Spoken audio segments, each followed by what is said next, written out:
right, welcome, ladies and gentlemen, to another episode of Rise Urban Nation. I got a special guest in the building today. Uh, she really needs no introduction, but Dr. Geneva is in the house. You look amazing. How are you doing today, ma'am? I am doing just fine. Thank you so much, Terrell, for having me here. I'm just so excited. Like, I'm so excited to have you too, because you're fun. You have your own podcast too. We're gonna talk about that. You're a ball of energy. Now, for those who may have not had the opportunity and the pleasure and the privilege to meet Dr. Geneva, how would you describe Dr. Geneva? Who is Dr. Geneva? And I know that's a deep question, but you could take that as far as wide as you want to go. Where should we start? Well, Dr. Geneva is from a small town on the Jersey Shore. So I grew up Oh, on the beach, sand in between my toes, boardwalk, the whole bit.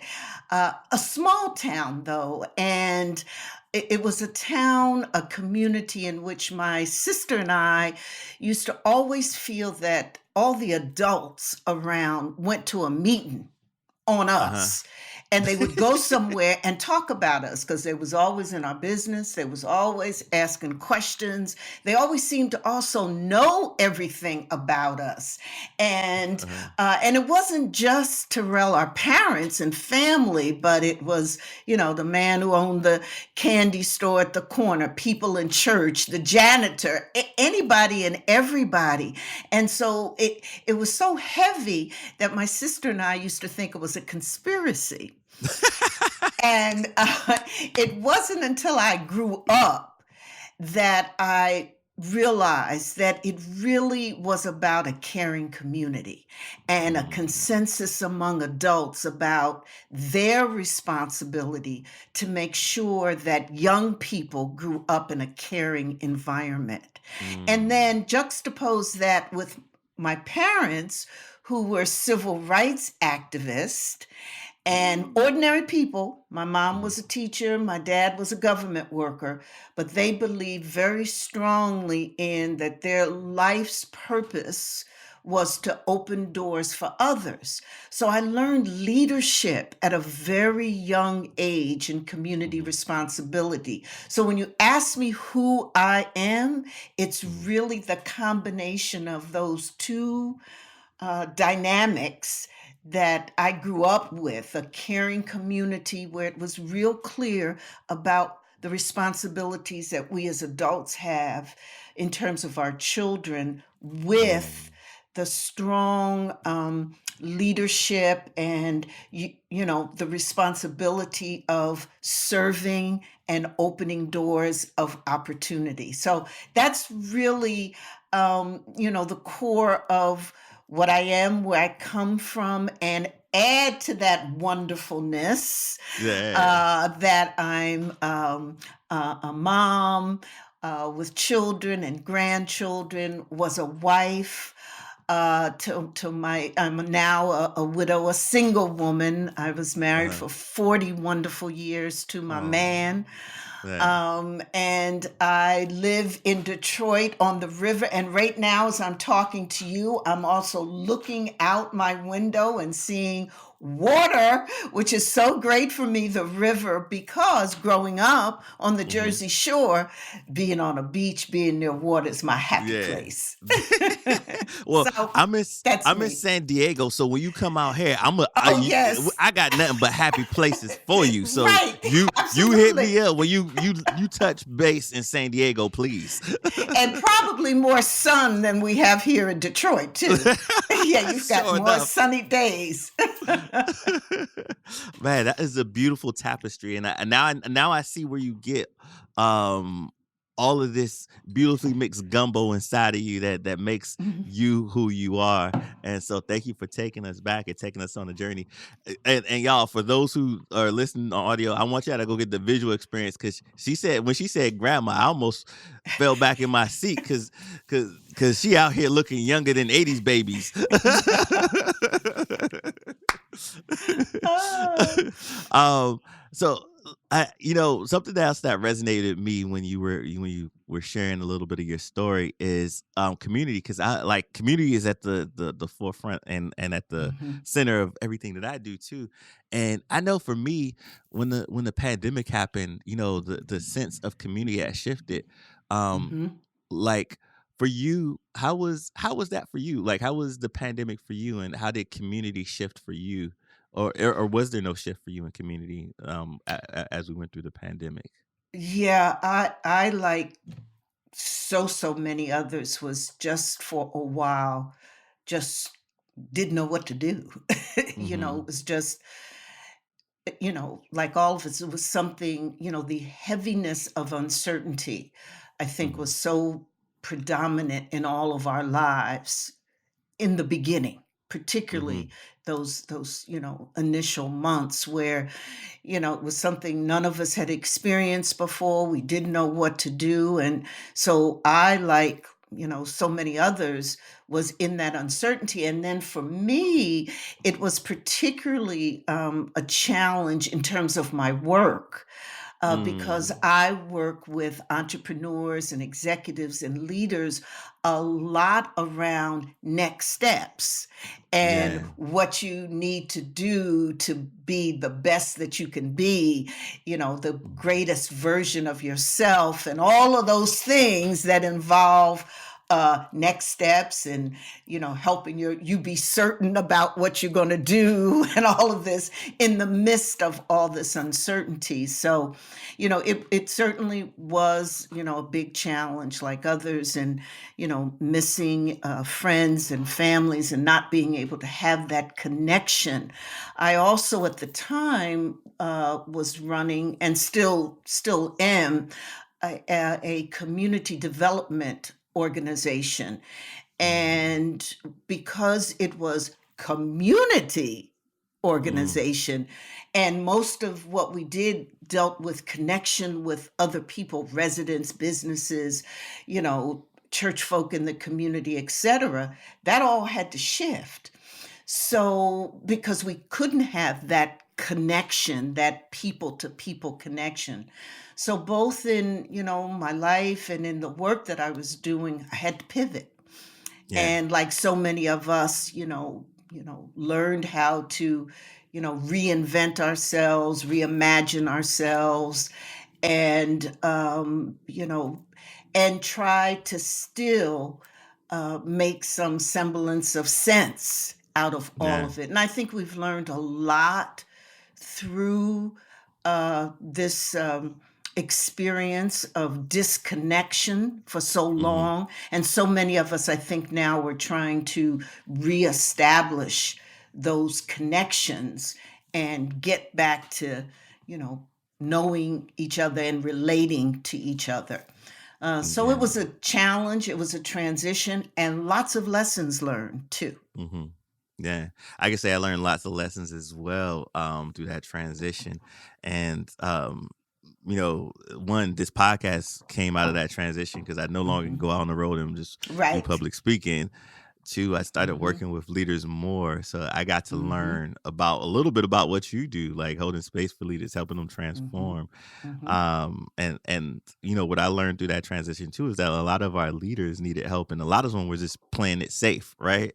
Because they didn't know Yes. what to do. So, Right. and I, I guess I'm a little bit more of a risk taker than some, and I like to push the envelope of safe spaces so that I can get into brave spaces to have better Mhm. conversations, dialogue, and learn about self, Mhm. right? Mhm. Um, Mhm.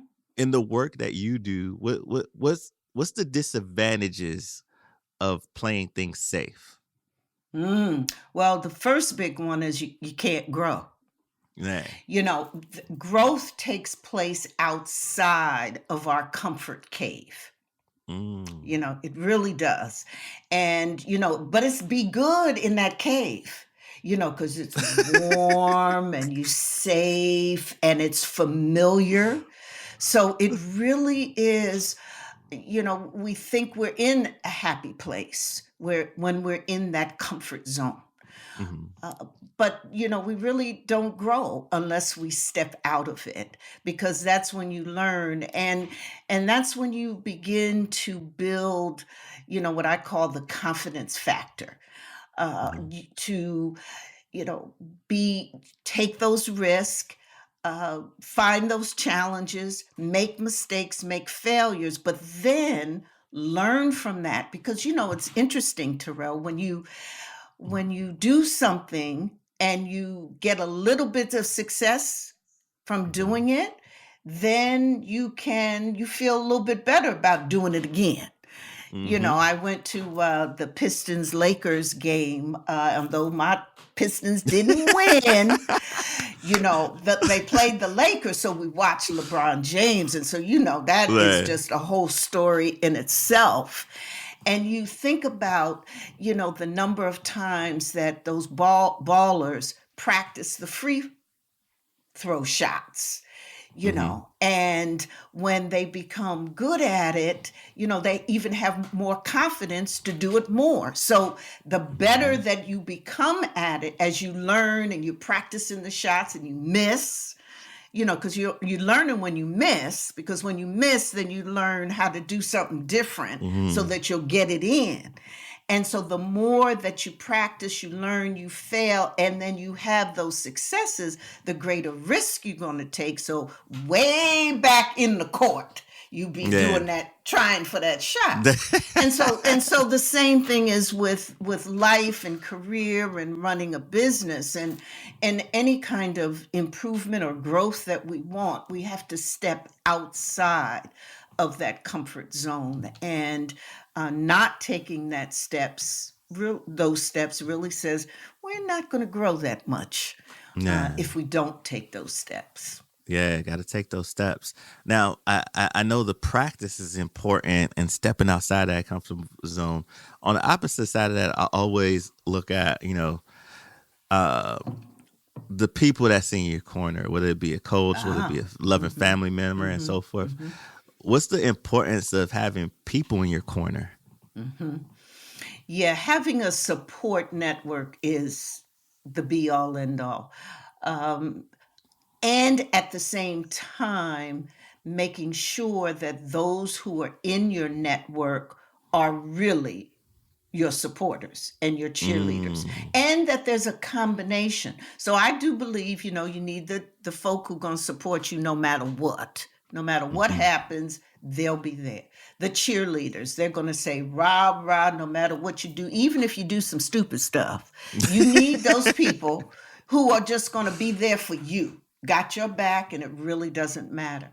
I think also in that support network, you need the experts in whatever area you're in, people who can provide some expert advice, experience.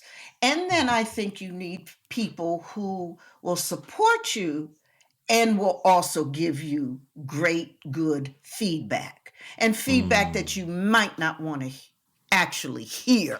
So Yeah. having that support network is important. But Terrell, there's two other aspects I want to mention when we talk about support network. One is creating connections outside of your immediate support group is very Mm. important. One of the things we hear often from in particular female entrepreneurs, is that they don't have the connections or the network, the Mm. relationships, the broad-based relationships that can help them move and groove, and mentors and sponsors. So reaching outside of your network and creating connections with folk who can give you advice, insight, and perhaps Yeah. sponsorships and mentor you.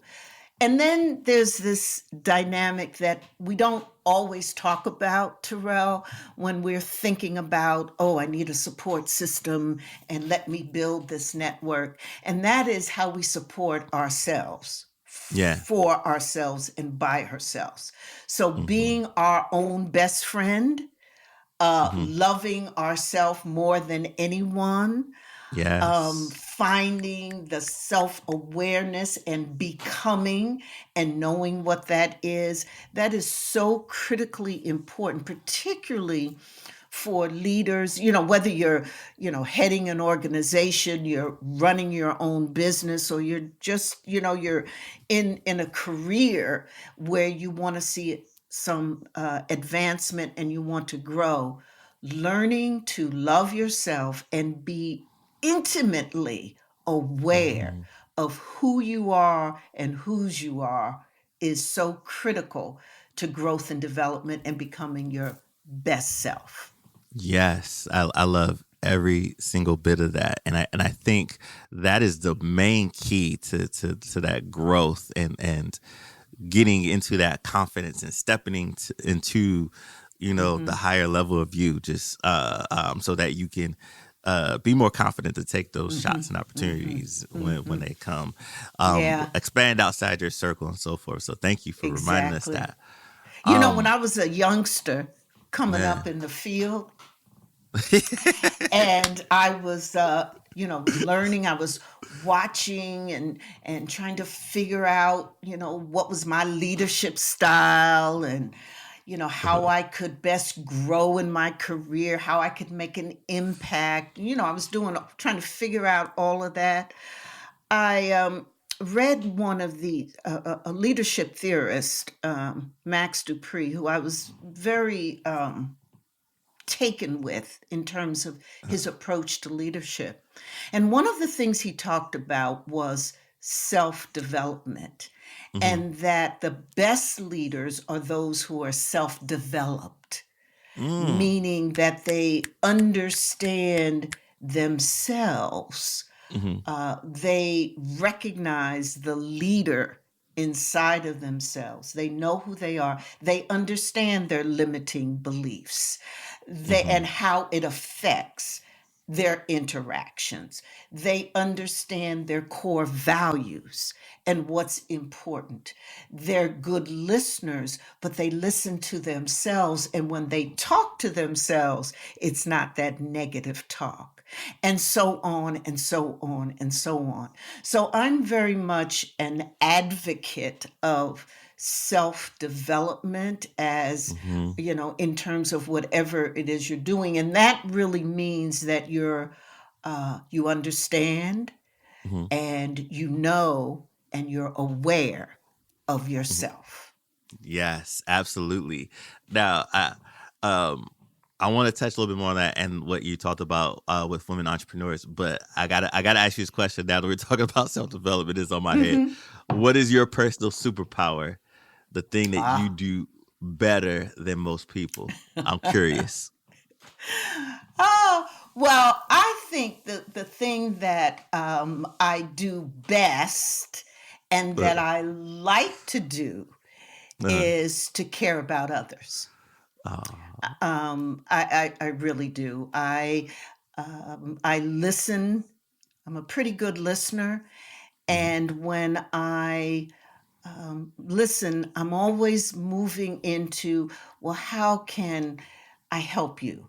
How can I help you be better if that's what you want to be? And so I have this pretty good ability to facilitate, to listen and to facilitate conversations and things that you want to have and know about inside yourself. So I think that's something that I do well. I think I also do well, and it's really the different side of the same coin, do well in making a difference. mhm, And so I really believe strongly in impact and the responsibility that I have, and I feel many of us do, particularly in terms of our young people, of mhm. creating and opening the doors of opportunity and being those Yeah. kinds of role models that our young people need to see. So everywhere I go, I want to figure out ways to try to make a difference. And so through Mhm. my career and my life, Terrell, I guess I've kind of honed those skills, whatever they may be, to make impact. Yes, I love it. Like a lot of reasoning behind this podcast is because our young folks, they can't be what they can't see, and they don't That's know right. there's a whole bunch of amazing folks like us out here, Hmm. Hmm. uh, living life on our terms, and the what stories that's just like theirs, of and we've made something out of nothing, and we became like Michelle Obama. Hmm. Hmm. And so I want to get all those stories. So I appreciate that. Hmm. I want to go back to what you had alluded to, two comments earlier ago, because another thing that's been sitting on my heart is because I work with this organization this past 2 years called Village Up as a board member, and we did Oh, this okay. impact report, it's Mm. data around underserved founders, and um I thought I knew everything I would see in there, and some of it was, telling how we're underserved, underrepresented, Hmm. especially women. Women are vastly in the venture capitalist area, and it's Hmm. underfunded or not even looked at Hmm. as successful in the business world. And we had some sessions throughout the pandemic where we talked to all these successful women who are CEOs of company and business, and we learned that they struggled with mental health and imposter syndrome, especially if they were in male dominant spaces. Hmm. Um, and so I guess my question is to you, is what's some things that we could do to change that. One, why do you feel it's that way? Like a lot of our women have a hard time. I kind of have my own concepts on that, and being successful, and going into entrepreneurship. And what is it that you think we could do to help support women, and especially women of color, to be more successful in Hmm. these Hmm. in Well, these? I think the good news is that women are changing the entrepreneurial landscape.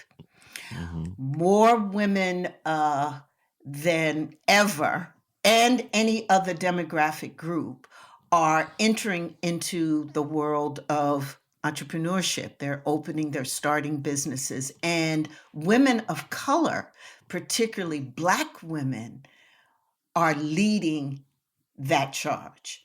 So, what Mm. we're seeing is that there's this tremendous a wave of this creative spirit, this I want to start my own business for a number of reasons, including, dissatisfaction with what's happening in the workplace, running into racism, sexism, and ageism there at the Hmm. workplace, wanting to fulfill dreams that women have always had, and the Hmm. pandemic has given the space for many women to stop and say, well, wait a minute, I've been dreaming about this for a long time.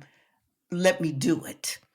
Hmm. So we're seeing this, incredible numbers of particularly women of color entering and starting businesses and going out there and fulfilling those dreams and becoming their own boss. Mm. And at the same time, we do know that there are unique challenges for female Mhm. entrepreneurs. One of which that everyone talks about, of course, is the access to capital or the lack thereof.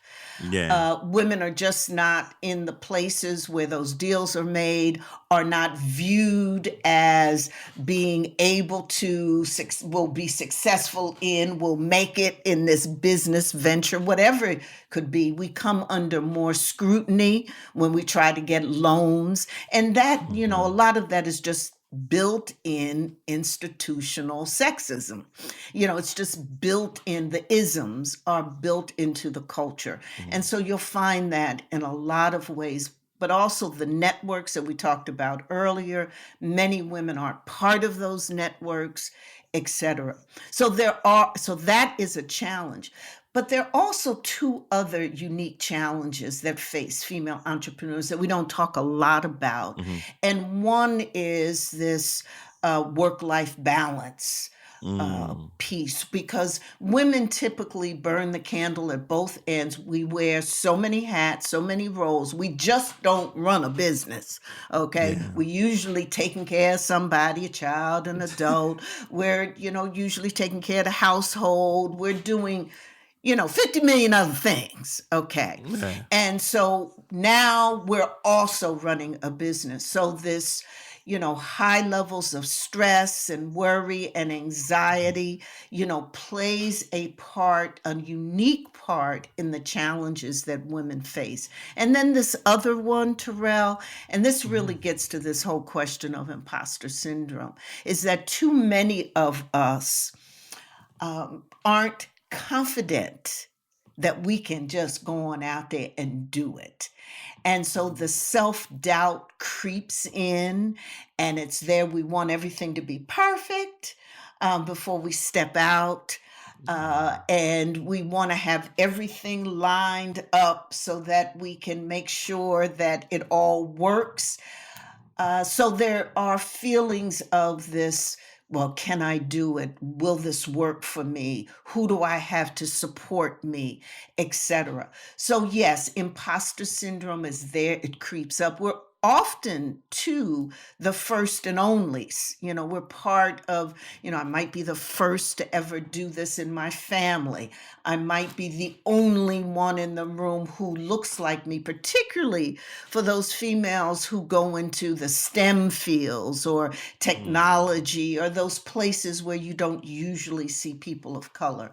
So Yeah. that I think is kind of like the landscape and some of the challenges that face particularly female entrepreneurs. But the question, I think, really is, so what to do about it, and how can Yeah. one of the things that, as I say to my, to the brothers who support women, and they're always there, they're always around, is that when you're in a room, speak up about the sister, speak up Yeah. about the woman.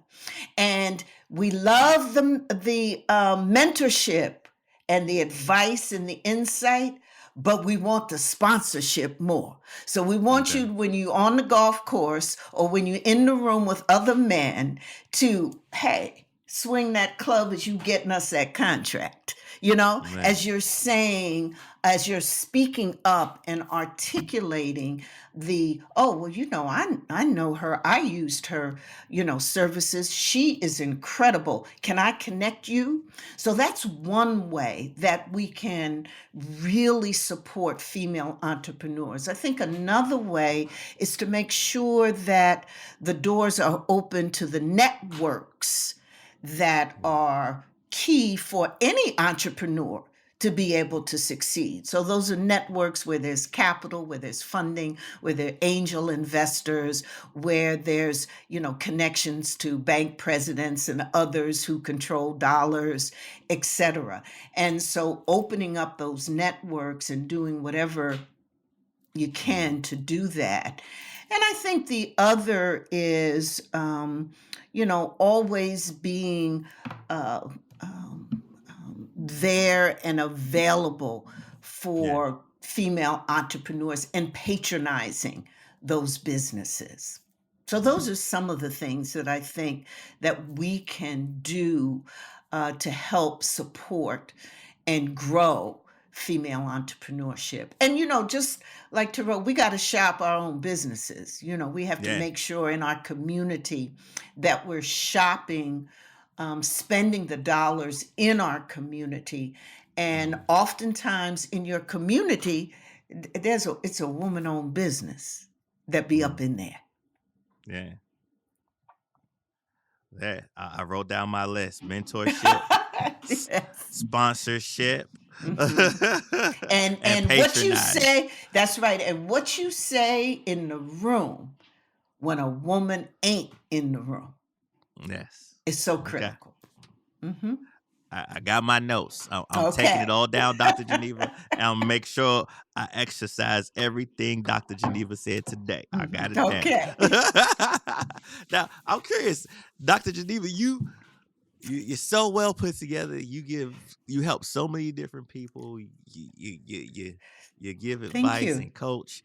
Like, do you have a mentor or someone helping you with self growth, and who has helped you get to where you're at now?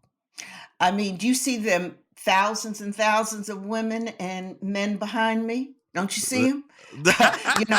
They behind me, and you probably can't see it, but I'm standing on their shoulders. You know, Oh, there I you go. have, I have, an incredible cadre of people who have helped me forever, for years, all different colors, genders. And that's how I think each of us makes it. What we really do that, because we're learning from others, we're standing on the shoulder. Someone opens that door, someone coaches us, counsels us. When I started my business, it was a lifelong dream. So, see, Terrell, I was in nonprofits Mhm. world for 40 plus years. So I Yeah. ran nonprofit organizations and foundations, raised millions of dollars for community initiatives, and was into transforming communities, working with grassroots organizations, all kinds of different groups, public and private entities in the community. And I also had a lifelong dream to be an entrepreneur. So my husband was an Mm. entrepreneur. My children we raised as entrepreneurs, successful. They all got business. And I wanted to have my own business too, because I wanted my own platform where I could make a difference myself. Mhm. And in stepping into that, or trying to make that transition, it was tough. So I got myself several coaches and Right. mentors who helped me. Some were formal, that is, that I actually paid a fee for them Mhm. to coach me. And it was an incredible experience because it helped me with insight and thinking through my own ideas, helping me with my self doubt. And so, Mhm. having a coach, a mentor, someone who could help facilitate that was very important. And then Yeah. I had the informal mentors and coaches, the people who, as I mentioned, who are just there kind of, you just call up and you ask advice, or you do your research and you follow people on social media who you Mhm. admire and you listen to and you get inspired with and by. So I think, none of us, lives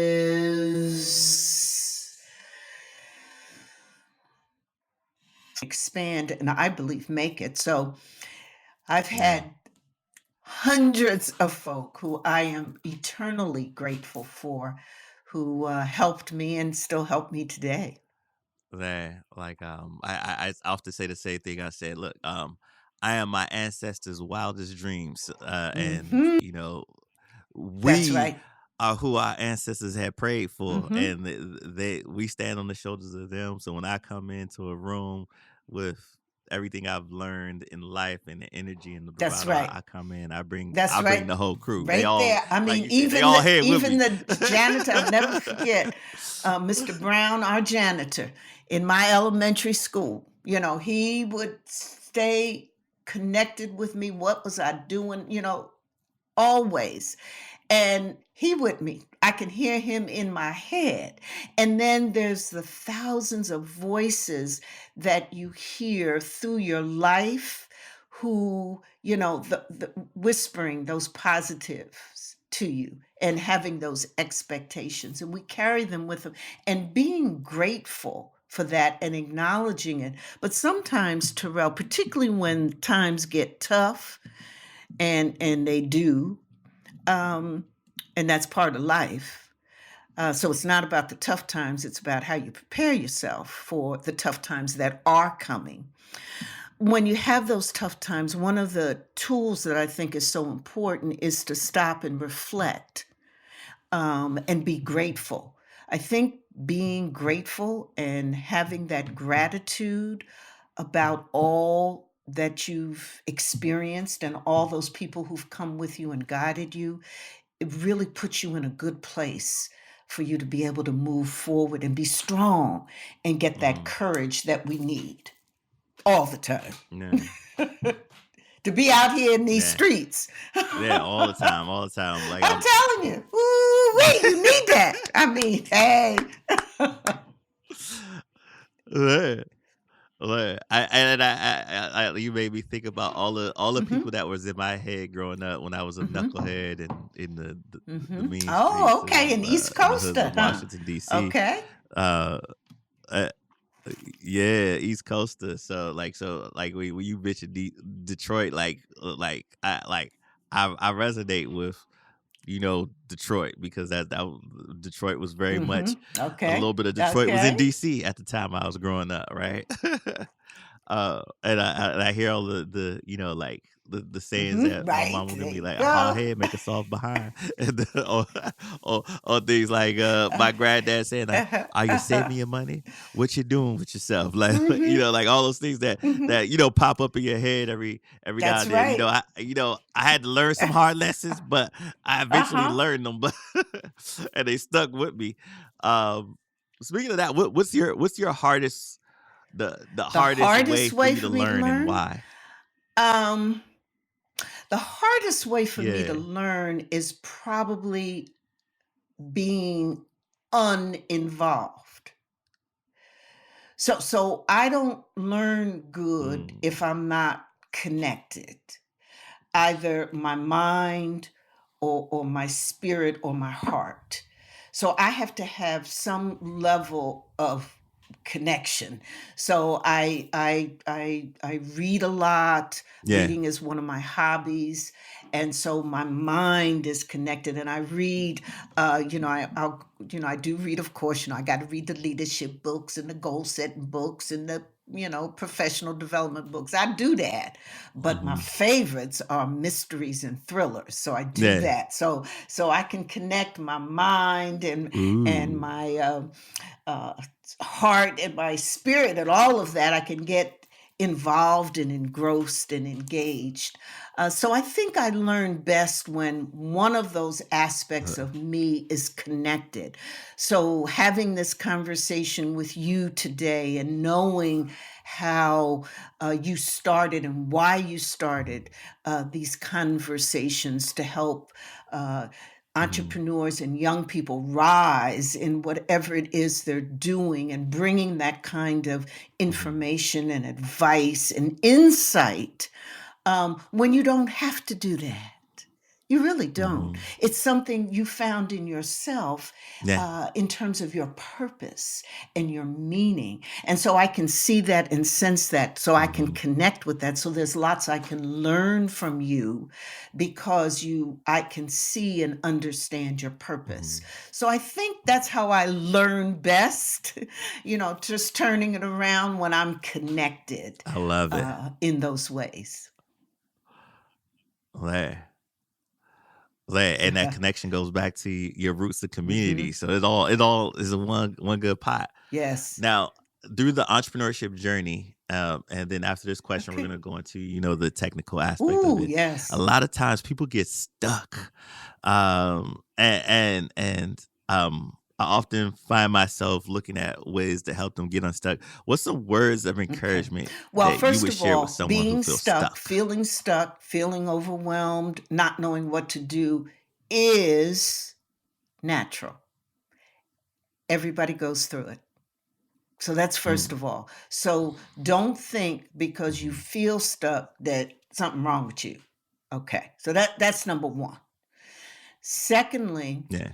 if you feel like you're not Mhm, sure what next steps to take a moment to stop and dream and imagine your future mm, self. Really the future, Terrell, it's about a story we create. Nobody knows what the future is.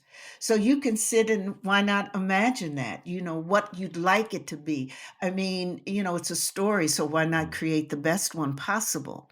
So I tell folk who feel that they're stuck and don't know what mm, to do to just take a deep breath and sit back and think about all the possibilities.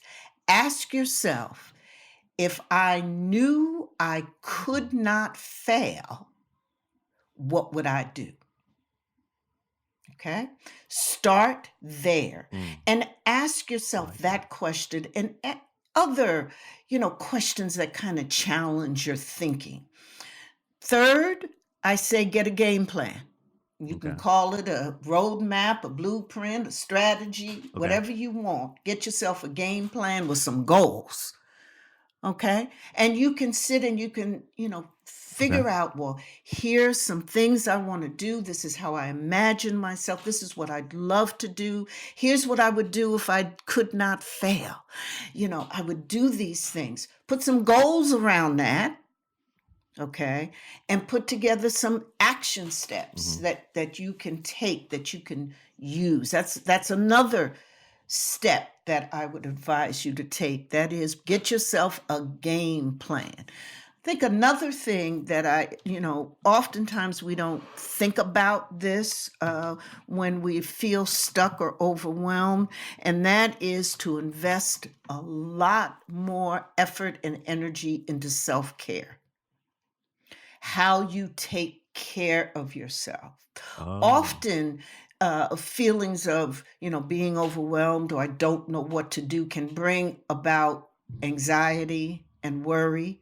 And then you thinking more about, well, what am I going to do? How am I going to get out of this? How am I going to stop being, worried about this? So it tends to be a cycle, and that cyclical thinking, keeps you into a negative space. So how you take care of yourself is very important. So make yeah. sure you're drinking that water, that you're getting that sleep, that you know how to say no Yeah. and when to say yes, so that you're real good at setting boundaries, and so that you're concerned about and looking at your own physical, psychological, social, and mental well-being as well, because that in itself can bring you into a different headset and can help transform your mindset about life. And, when you feel good inside and you're taking care of yourself.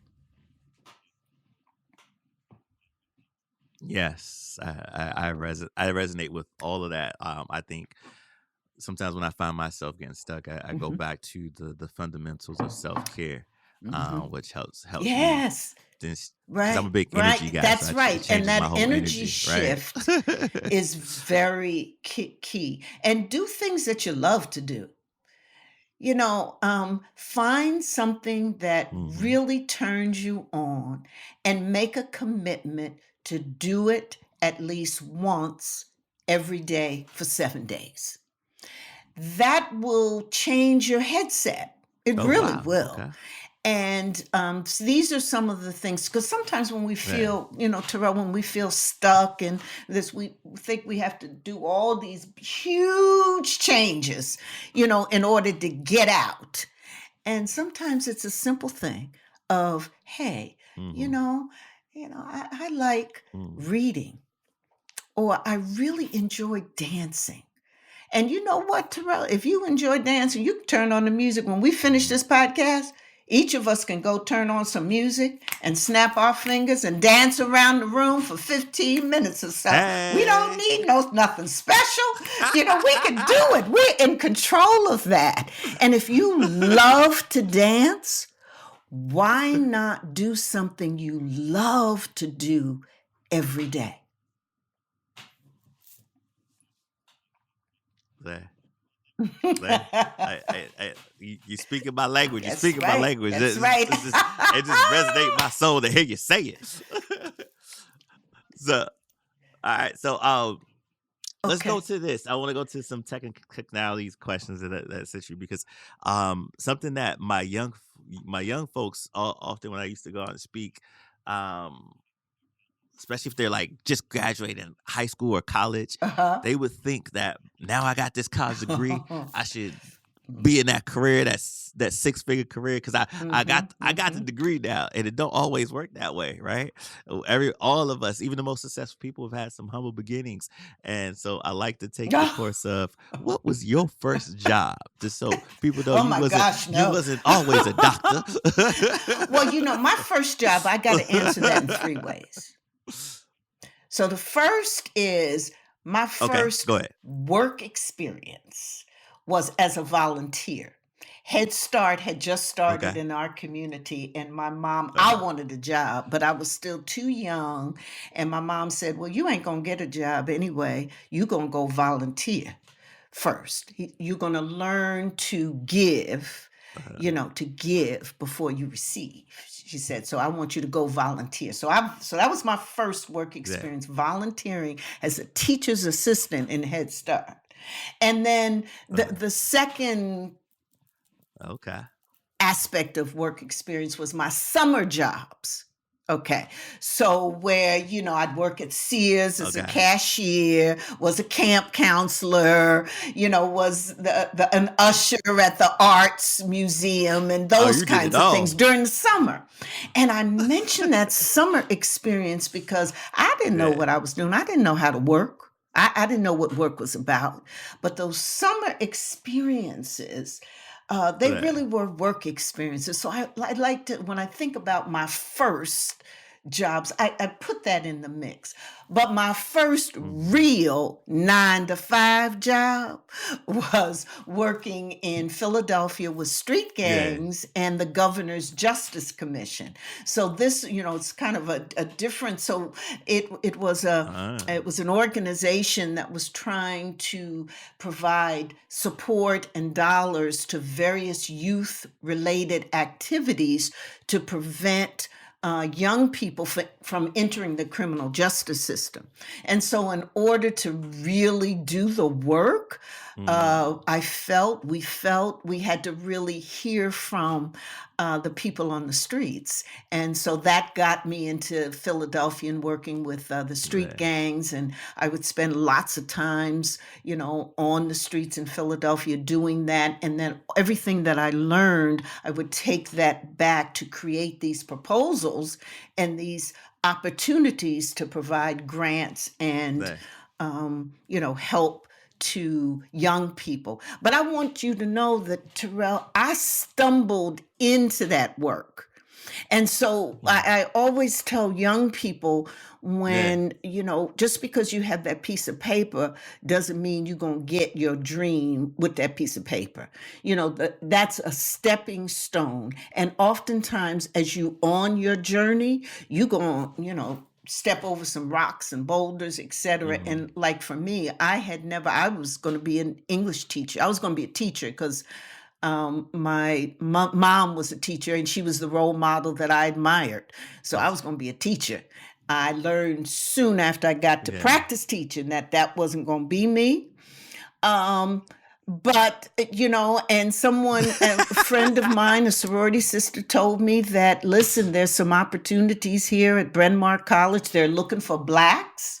This is way back now. This is in the 70s. Okay, they're looking for blacks to come Yeah. in and break down the racial barriers, and there's scholarships available. We called it back then affirmative action. So why don't you come on? And I had not a clue going into Yeah. social work. And that's what it was. It was social work. And that was Mhm. never in my game plan at all. But it was interesting, Terrell, because after I got in and did my work and started growing in my field, and this is my Yeah. nonprofit hat, okay, I found out that I had stumbled into my purpose. Uh-huh. And I didn't realize that until, I started in it Ooh. and working. And then it was, Terrell, late life, because, I'm a late life entrepreneur. See, it was in my Yeah. 60s that I decided, my late Yeah. 60s, that I decided that I was going to fulfill my lifelong dream and become an entrepreneur. And that's when I made the transition from the nonprofit world into entrepreneurship. And so the I love it. jobs, and That's such a beautiful I story. have to, I wanted to share that perspective with you, Terrell, because to be Uh-huh. honest about it, frank about it, I've really never had a job. It's just everything that I've had, it's just been Mhm. part of my passion or the advocacy, and it's just really been Mhm. part of my life's work, which I didn't realize until much later on. Mm. Yeah. Like and you telling that story, I see so many parallels in your life. One, I'm so thankful that Mhm, you submitted to the journey, right? And the journey that led you to go down this path, because all those things helped you become the leader, the the amazing coach and entrepreneur that you are today, that can help others through their journey. And I can see elements of your ancestors, your mom, your dad, and I still think you teach. It's just you don't teach in a way that is conducive for like the seculatory and the scholarly way mhm, that they try to confine teaching. So you're still a teacher and some right, and some of those things come up in the way that you communicate and talk here today. I'm also reminded of like something I always say when I do speaking to young folks. I was mhm, like, do what you love mhm, what you do, don't chase mhm, the money, let the money chase you. And what I mean by that is when you start to walk in your life's purpose and you do things with a passion, with a purpose, the money shows up because then people mhm. start knocking on your door to actually do that thing that you That's do. right. And they want to pay you to do that thing for you to do. And they're willing to pay whatever they need Mhm, to do to get you to mhm. do that thing that you do that nobody else can Yeah. do for them. And you Yeah, I provide a think I solution, you think provide a that's so value in people's important, lives. So Terrell, that piece thank you, of Dr. advice, Geneva. because leading with value, leading with purpose, um, things come to you if you believe in that, if you believe in, attracting that when you lead with Hmm. value and purpose, that value and purpose is going to come back to you, etc. And that's so important. Hmm. What I've also found is that balance that with some very intentional, strategic expertise, learning, and knowledge. And don't be afraid of that. Don't be afraid Hmm. of being an expert and being good at what you do, Hmm. and learning the strategies and the techniques and the tools that will make you an expert in what you're doing. Yeah. Now, what would you say were the three or maybe it's one or two. What is the three steps that you felt that were really important to get to where Mhm. you are now in your career and One business? was uh, always having faith. And that's a combination for me of Mhm. my spiritual belief, my belief in God, my belief in myself, my belief in my purpose. Mhm. And so finding um, making sure that you're very centered in that spiritual grounding. I think that was a very important step for me in my career, and that faith and family and support that we talked about before. That Mhm. group of support, faith, spirituality was an important dynamic of my career journey. Mm. I think secondly is the was the strive to be excellent in whatever it was Mhm. that I took on. And what I mean by that is to learn. The lifelong learning um, ability that we all have is very, very important, because what it does is it not only opens up our own minds, but it opens up our ability to listen and learn from others. And as we listen, learn, and experience the world and from others, we open up our own perspective and we can give so much more. So I think the process of lifelong Hmm. learning and, coupling that with your faith and your Hmm. spirituality. That you spread and sprinkle your magic all over the place. Dr. Geneva, it's been an absolute pleasure to have you on. We appreciate you. We celebrate you. Want to give you your flowers because what you are doing is absolutely amazing. You are phenomenal, and it's needed. It's appreciated, and I hope and I wish and I'm gonna just put it in the universe. I want your name to be worldwide, global, and everybody to witness your greatness, buy your books, and amplify their vibrant selves with the tools you have given us. So thank you, thank you, thank you. No, no. Yeah. Thank you, thank you, thank you. This has been another episode of Rise Urban Nation, and don't worry if you didn't get any of that information while you were driving.